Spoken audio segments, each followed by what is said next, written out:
ਕਸਮ ਖਾ ਕੇ ਜੇ ਤੈਨੂੰ ਮੈਂ ਦੱਸਾਂ ਕਿ ਹੁਣ ਅਮਰੀਕਾ 'ਚ ਡਾਲਰ ਨਹੀਂ ਬਣਦੇ ਫਿਰ ਮੇਰੀ ਗੱਲ ਮੰਨ ਲਏਗਾ।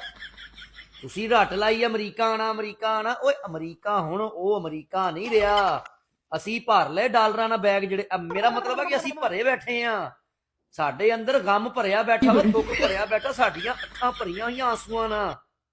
ਇੱਥੇ ਉਹ ਪ੍ਰਦੇਸ਼ ਨਹੀਂ ਹੈਗਾ ਜੋ ਤੁਸੀਂ ਉੱਥੇ ਸੋਚਦੇ ਹੋ। ਹੁਣ ਕਸਮ ਖਾ ਲਈਏ, ਉਹ ਜਦੋਂ ਦਾ ਟਰੰਪ ਆਇਆ ਨਾ, ਹੁਣ ਉਹ ਹਾਲਾਤ ਰਹੇ ਨਹੀਂ ਭਾਜੀ ਅਮਰੀਕਾ ਦੇ। ਤੁਹਾਨੂੰ ਜ਼ਿੱਦ ਪਈ ਹੋਈ ਅਮਰੀਕਾ ਆਉਣ ਦੀ, ਸਾਡੀ ਗੱਲ ਤੇ ਯਕੀਨ ਕਿਉਂ ਨਹੀਂ ਕਰਦੇ ਤੁਸੀਂ? ਕਸਮ ਖਾ ਲਵਾਂ ਫਿਰ ਤੈਨੂੰ ਯਕੀਨ ਆ ਜਾਏਗਾ। ਉਹ ਭਾਈ ਇੱਥੇ ਜ਼ੰਜੀਰਾਂ ਹੈਗੀਆਂ, ਜ਼ੰਜੀਰਾਂ, ਮਜਬੂਰੀ ਦੀਆਂ ਜ਼ੰਜੀਰਾਂ ਪ੍ਰਦੇਸ਼ 'ਚ ਅਮਰੀਕਾ 'ਚ। ਹੁਣ ਉਹ ਅਮਰੀਕਾ ਨਹੀਂ ਰਿਹਾ। ਉਹ ਜਦੋਂ ਦੀ ਨਵਾਜ਼ ਸ਼ਰੀਫ ਦੀ ਹਕੂਮਤ ਆਈ ਆ ਅਮਰੀਕਾ ਦੇ ਹੁਣ ਉਹ ਹਾਲਾਤ ਨਹੀਂ ਰਹੇ। ਹਾਂਜੀ ਇਹ ਜ਼ੰਜੀਰਾਂ ਵਾ, ਸਾਨੂੰ ਜਕੜ ਕੇ ਰੱਖਿਆ ਹੋਇਆ ਇਹਨਾਂ ਨੇ, ਇਸ ਲਈ ਨਹੀਂ ਅਸੀਂ ਵਾਪਸ ਆ ਰਹੇ। ਤੁਹਾਨੂੰ ਅਮਰੀਕਾ ਆਉਣ ਦੀ ਪਈ ਆ, ਕਸਮ ਖਾ ਲਈਏ।